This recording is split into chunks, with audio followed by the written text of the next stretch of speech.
The enemy lurks within the mountainous terrain of Afghanistan, and in remote locations, Afghan villagers have stepped up to protect their own, like in Farah province, where the Afghan local police program is in operation. The Afghan Local Police Initiative is a very important one indeed. There are already 68 sites now that have been approved for this, and there'll be about 8 to 10 per month will be established at about a pace like that.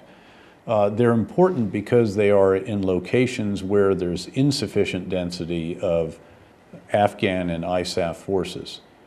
So these are essentially community watches, all volunteer. This job puts these AOP members at risk. Keeping a low profile is key. But despite the dangers, the locals are feeling very good about this program.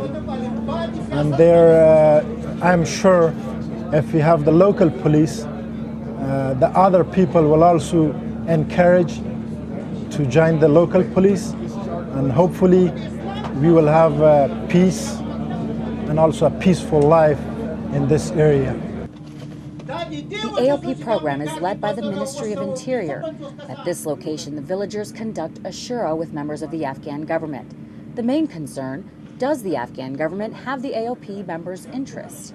Yes, sure, that was the response of the government, that they're going to support the local police in the village to have their own police here. Led by the MOI, ALP also has NATO support. Under a Ministry of Interior chain of command, our NATO training mission in Afghanistan will provide weapons and will provide funding for them and so forth. ALP ties it to Village Stability Operations, or VSO. We think these will complement in a very significant way our operations in other areas so that the insurgents can't go to these more remote locations and find sanctuary and safe haven when those are taken away from them in more populated areas. VSO sites throughout Afghanistan are led by special forces. The effect of our special forces in these villages where they have indeed done what we talked about earlier. They've established these relationships that are very constructive and very productive. And in some cases, they've literally flipped communities to oppose the Taliban, where once they may have tacitly or even actively supported the Taliban. A VSO site in northwestern Afghanistan is in the early stages. Coalition forces hold shuras with the local elders to find out what needs to be done. We were up at Dari Boom. What you're seeing is the early stages of a village stability site, ultimately a platform. And it's a pretty austere location right now, and it's still a contested location.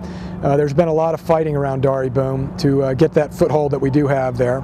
And on this day, as this shura was coming to an end, coalition troops and Afghan villagers took direct and indirect fire.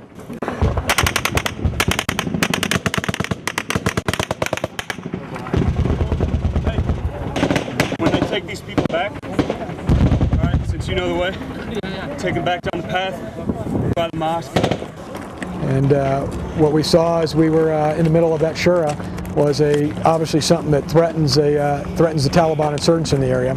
And so they took the opportunity to take the gathering, which was actually consisted of not only the elders, but the provincial governor, the district governor, and then again our teams on the ground there as facilitators.